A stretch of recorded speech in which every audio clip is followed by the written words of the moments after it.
Bab 4384. Asal Suyanto. Jimat asal tanah ini awalnya adalah produk dari kehidupan sebelumnya Alexis. Sekarang setelah dia menyempurnakannya lagi, secara alami mudah. Dalam sekejap, Alexis merasakan sejumlah besar energi murni tanah mengalir ke meridiannya, dan energi di meridiannya luar biasa, dan tampaknya ada lautan luas yang melonjak di dantiannya. Fisik awalnya yang mendominasi menjadi lebih mendominasi di bawah temper dari jimat asal tanah. Aku telah dipromosikan ke tingkat kelima dari alam perbaikan. Mata Alexis penuh kejutan, dan dia menyempurnakan jimat asal tanah dalam sekejap. Dia merasa bahwa kultivasinya sendiri juga tiba-tiba meningkat, dan dia langsung menerobos ke tingkat kelima dari alam perbaikan. Dengan fisikku saat ini, bahkan jika aku mengorbankan dua senjata asal, aku harus bisa menahannya. Alexis menyeringai, berpikir dalam hatinya. Mengorbankan senjata asal besar, yang dapat meledak dengan kematian yang sangat mengerikan dan menyebabkan kerusakan besar pada Istana Monde. Jika di masa lalu, Alexis mengorbankan satu senjata asal, itu tidak mungkin. Karena mengorbankan senjata asal, reaksi yang harus ditanggung terlalu besar, bahkan tubuh asal aslinya mungkin tidak dapat menanggungnya. Tapi sekarang, Alexis telah memurnikan jimat asal tanah, dan telah mengalaminya di tanah semi gelap sebelumnya. Fisiknya luar biasa, bahkan jika dia mengorbankan serangan balik senjata asal, dia memenuhi syarat untuk menanggungnya. Pedang Juggernaut di awal.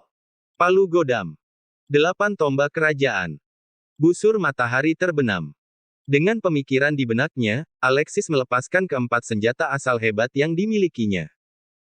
Setiap bagian dari senjata asal yang hebat mengandung energi yang sangat agung, jika dikorbankan, kekuatan yang akan meledak benar-benar tak terbayangkan. Bahkan Istana Monde harus ditakuti. Alexis menghitung bahwa dengan kekuatannya saat ini, dia bisa mengorbankan dua senjata asal. Jika dia ingin berkorban lebih banyak, dia harus menjadi lebih kuat lagi. Nak, apakah kamu ingin mengorbankan senjata asal? Tuan Guntur sedikit terkejut saat melihat pikiran Alexis.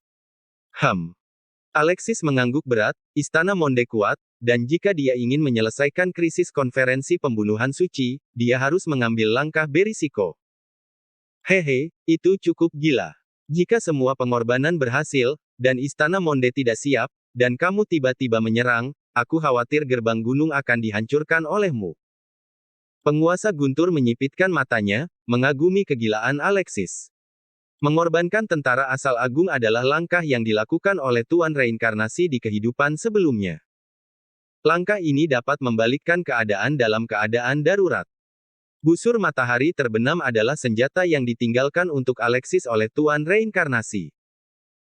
Tetapi bahkan Tuan Reinkarnasi, dia tidak pernah berpikir bahwa Alexis dalam hidup ini akan sangat gila sehingga mengorbankan satu senjata asal tidak cukup, dan dia benar-benar ingin mengorbankan mereka semua. Senior, kekuatanku tidak cukup, dan aku masih membutuhkan bantuanmu. Alexis mengatupkan bibirnya, Istana Monde terlalu kuat, dan dia sendiri tidak bisa menandinginya. Dia membutuhkan kekuatan penguasa Guntur. Jika penguasa Guntur turun menghancurkan dunia dan turun di gerbang Istana Monde, memikirkan pemandangan itu, Alexis akan merasa bersemangat. Hehe, jika kamu ingin aku membantumu, kamu dapat mengumpulkan lebih banyak kesengsaraan Guntur untukku. Yang paling diinginkan Ruth Zen adalah energi Guntur dan kilat.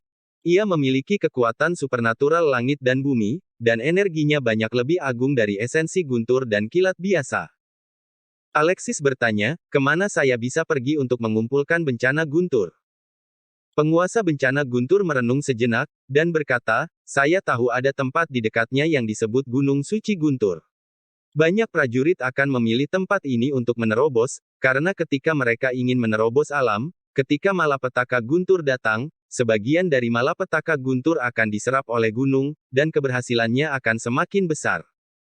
Alexis berkata, senior, apakah Anda ingin saya pergi Gunung Suci Guntur? Penguasa Guntur berkata, itu benar. Gunung Suci Guntur memiliki bencana Guntur yang sangat kuat yang tak terhitung jumlahnya, dan di belakangnya dikendalikan oleh Istana Guntur Liar. Istana Guntur Liar ini sebenarnya adalah istana cabang. Itu markas besar berada di alam surgawi, disebut Istana Guntur Liar. Pemilik istana guntur liar disebut Vili. Aku ingin kamu pergi ke tempat itu dan merebut guntur orang lain, dan rampok mereka. Selama kamu mengumpulkan cukup guntur, aku akan datang ke Istana Monde di masa depan dan membom dunia dengan 10.000 guntur. Menjaga mereka akan membuat Hibler merasa malu. Alexis terkejut dan senang bersemangat setelah mendengar kata-kata Tuan Rutzen. Akan sangat bagus jika penguasa guntur setuju untuk mengambil tindakan. Hanya saja dia harus pergi ke Gunung Suci Guntur untuk mengumpulkan bencana guntur untuk penguasa guntur. Lagi pula, jika guntur dan energi kilat tidak cukup, bahkan penguasa guntur tidak akan dapat menggunakan kekuatan ribuan guntur untuk menghancurkan dunia. Oke, senior, aku akan segera berangkat ke Gunung Suci Guntur. Alexis mengambil keputusan dan hendak berangkat. Penguasa guntur terkekeh, dan berkata, jangan khawatir, jika Anda ingin menyeberangi Gunung Suci Guntur, kultivasi Anda harus berada di atas alam penciptaan. Anda hanya memiliki alam perbaikan. Jika Anda ingin memasuki gunung, Anda perlu membayar banyak uang. Anda memiliki dengan jimat asal kegelapan, jimat asal logam, dan jimat asal tanah di tangan, teknik asal dikembangkan dengan baik. Pertama saring sejumlah pil asal, siapkan hadiahnya, dan kemudian pergi sebelum terlambat. Alexis berkata, ya. Malam itu, Alexis menggunakan teknik gosip pil langit, dan dengan bantuan energi jimat asal, memurnikan sejumlah besar pil asal kecil. Dia memiliki jimat asal di tangannya, dia tidak membutuhkan bahan obat untuk membuat alkimia, dia dapat membuat pil hanya dengan mengandalkan asal energi yang tak ada habisnya. Hanya dalam satu malam, pil asal yang disempurnakan oleh Alexis menumpuk menjadi sebuah gunung. Dengan begitu banyak pil, sudah lebih dari cukup baginya untuk melangkah ke Gunung Suci Guntur. Setelah bersiap-siap, Alexis segera meninggalkan Milestone dan bergegas menuju Gunung Suci Guntur. Ini adalah Istana Monde. Tiba-tiba, Alexis melihat sekilas rahasianya, dan ada bencana berbahaya di depannya. Sialan, Istana Monde benar-benar tak terpikirkan. Aku juga akan bertemu orang-orang dari Istana Monde ketika aku pergi ke Gunung Suci Guntur kali ini. Alexis mengertakkan gigi dan langsung mengetahui penyebabnya dan efek masa depan. Kali ini dia pergi untuk menyeberangi Gunung Suci Guntur, saya khawatir itu tidak akan begitu aman. Di sisi lain Istana Monde, tampaknya mereka juga mengirim orang ke Gunung Suci Guntur, dan mereka tidak tahu apa yang mereka rencanakan. Saat ini, Istana Monde, puncak gunung. Hibler dan pedang harimau naga, Suyanto sedang minum di paviliun di puncak gunung. Tuan Suyanto, saya gagal menangkap jimat asal logam terakhir kali. Saya salah perhitungan, dan saya harap Haihan. Hibler meminta maaf dan berbicara dengan cukup sopan. Meskipun Suyanto berlindung padanya, dia tetap memperlakukannya sederajat dan tidak bermaksud menganggap Suyanto sebagai bawahan. Sebab, identitas Suyanto tidak sederhana, dia adalah penjelmaan dari pedang harimau naga ramalan. Dan naga ramalan dan pisau harimau berisi setetes darah atasan. 10 jimat asal dilemparkan oleh atasan. 10 senjata asal teratas juga berasal dari tangan atasan. Saat melemparkan 10 prajurit asli, atasan meninggalkan setetes darah, yang dipercayakan kepada seorang prajurit asli tertentu. Tidak ada yang tahu di mana tetesan darah itu. Tapi menurut penyelidikan Hibler, setetes esensi darah itu ada di dalam naga ramalan dan pisau harimau. Oleh karena itu, di antara 10 senjata asal, hanya pedang harimau naga ramalan yang memenuhi syarat untuk menumbuhkan bentuk manusia. Suyanto ini, yang menanggung karma orang yang maha tinggi, memiliki status yang sangat penting, jadi Hibler secara alami tidak berani menyinggung perasaannya. Tidak apa-apa, harta langit dan bumi adalah untuk mereka yang ditakdirkan untuk tinggal di sana. Aku tidak bisa mendapatkan jimat asal logam. Itu karena nasib burukku. Tidak heran Tuan Hibler. Bab 4385. Jalan Raja Iblis. Suyanto menggelengkan kepalanya dengan ringan, tidak menyalahkan Hibler. Tuan Suyanto, jimat asal cahaya ini juga merupakan salah satu dari 10 jimat asal teratas. Meskipun atributnya tidak cocok untuk Anda sebagai jimat asal logam, itu masih merupakan harta langka. Saya akan memberikannya kepada Anda. Hibler membalik telapak tangannya, dan mengeluarkan jimat asal cahaya, dan memberikannya kepada Suyanto sebagai hadiah permintaan maaf. Suyanto terkejut, dan berkata, Tuan Hibler, saya tidak dapat menerima hadiah yang begitu berat. Hibler tersenyum dan berkata, tidak apa-apa, Tuan Suyanto bisa menerimanya, itu hanya sedikit dari hati saya, dan saya mendengar bahwa jimat asal Guntur itu dihidupkan kembali di Gunung Suci Guntur, dan saya telah mengirim orang untuk merebutnya, dan ketika jimat asal Guntur ada di tangan, saya akan memberikannya kepada Anda. Terkejut dan gembira, dan berkata, Tuan Hibler terlalu baik. Bagaimana saya bisa menerima itu, tidak berani saya menerima hadiah yang begitu berat. Meskipun dia mengatakan itu, Suyanto telah menyingkirkan jimat asal cahaya tanpa jejak.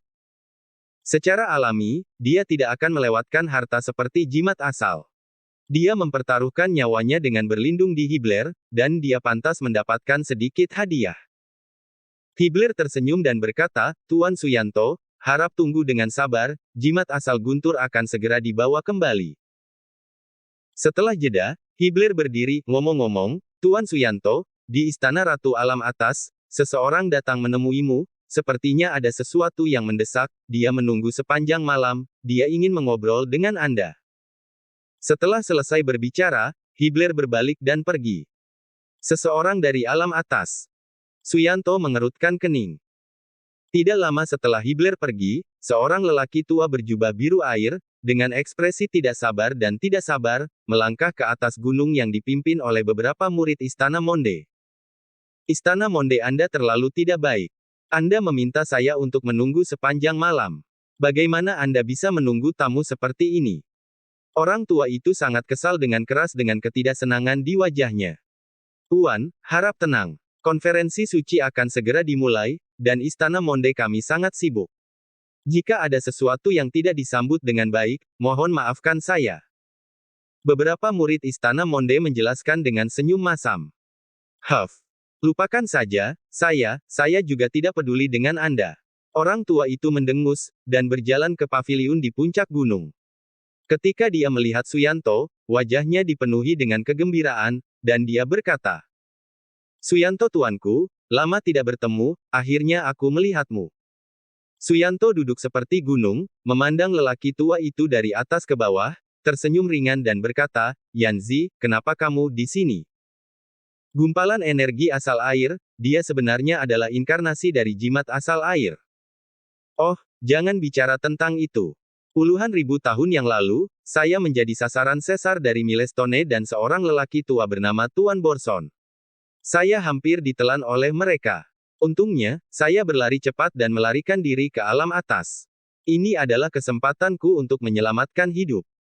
Yanzi menyesap anggur dan berbicara tentang masa lalu. Ternyata puluhan ribu tahun yang lalu, Caesar dan Tuan Borson ingin merebut jimat asal air, dan jimat asal air pada saat itu sudah diolah menjadi wujud manusia oleh Jennifer. Pada akhirnya, Caesar dan Tuan Borson hanya mendapatkan binatang penjaga dari jimat asal air, kura-kura lapis baja. Air adalah asal kehidupan, di antara 10 jimat asal teratas, hanya jimat asal air yang dapat diolah menjadi bentuk manusia. Di antara 10 jimat asal, Suyanto adalah satu-satunya yang telah diolah dalam bentuk manusia. Jadi Yanzi dan Suyanto saling menghargai dan berteman baik. Suyanto tersenyum dan berkata, jadi begitu. Saya belum melihat Anda selama puluhan ribu tahun. Saya pikir Anda sudah mati. Yanzi mendengus dan berkata, aku tidak mati, bagaimana aku bisa mati? Mendengar bahwa kamu berlindung di Istana Monde, aku datang ke sini untuk menemuimu. Suyanto tersenyum dan berkata, mengapa kamu datang menemuiku? Wajah Yanzi menjadi gelap, dan dia melihat sekeliling. Murid-murid Istana Monde di kiri dan kanan. Di puncak gunung, hanya ada Suyanto dan Yanzi. Aku ingin membawamu ke alam atas. Yanzi merendahkan suaranya, wajahnya tiba-tiba menjadi sangat serius, dia pindah ke sisi Suyanto, dan berbicara dengan lembut. Kamu ingin membawaku ke alam atas? Tidak, aku sudah berlindung di bawah Tuan Hibler. Suyanto mengerutkan kening, dan menolak tanpa berpikir. Mata Yanzi bersinar dengan ganas, dan dia berkata, apakah kamu tahu siapa Hibler? Dia adalah penguasa iblis.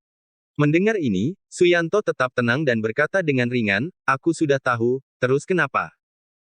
Yanzi menatap terkejut, dan berkata, karena kamu tahu bahwa dia adalah penguasa iblis, mengapa kamu masih mengandalkannya?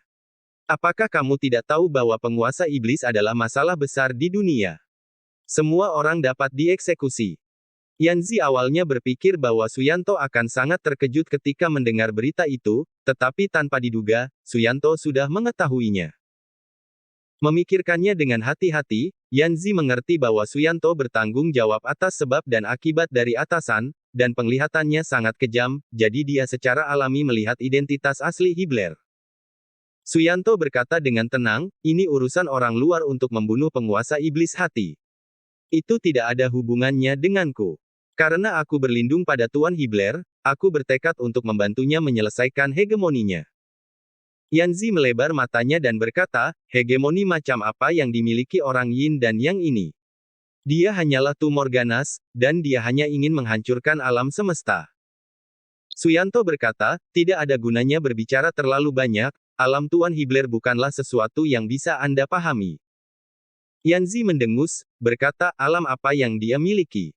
Izinkan saya memberitahu Anda, orang Yin dan Yang ini memiliki hati yang kejam, dan semua orang dapat dihukumnya. Anda dan saya berteman. Saya tidak ingin Anda terlibat, jadi saya ingin membawa Anda ke alam atas.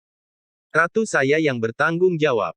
Dia penguasa takdir, dia akan memerintah semua dunia di masa depan, langit berbintang Megatron, saya tidak tahu seberapa tak terkalahkannya, daripada mengikuti Hibler untuk tenggelam, Anda sebaiknya mengikuti saya ke alam atas. Suyanto, Jennifer, ratu kecil, dengan sia-sia berpura-pura menjadi penguasa takdir. Dia hanya ingin memperbudak semua makhluk hidup dan menguasai dunia. Dia bukan orang yang baik pada pandangan pertama. Satu-satunya orang yang benar-benar baik adalah Tuan Hibler. Yanzi tertawa berkata, hahaha, apa yang kamu bicarakan, Hibler adalah orang yang baik.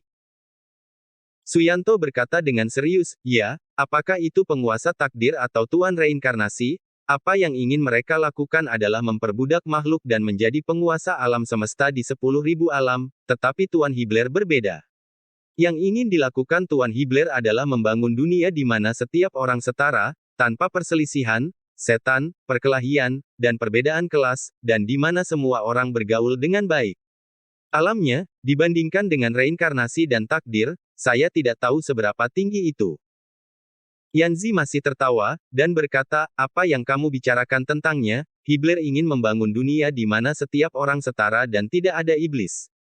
Dia sendiri adalah penguasa iblis yang dirasuki oleh pembunuhan, bagaimana dia bisa memiliki ambisi yang begitu besar?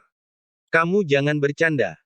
Suyanto menggelengkan kepalanya dan berkata, kamu punya iblis, jadi kamu tidak mengerti, izinkan saya bertanya, apakah penguasa iblis membunuh orang? Bagaimana dia membunuh orang? Yanzi berkata, tentu saja itu adalah pedang terkutuk besar dari iblis hati. Suyanto berkata, bagaimana pedang iblis hati ini membunuh orang? Yanzi berkata, pedang terkutuk iblis hati, tentu saja membunuh orang oleh iblis.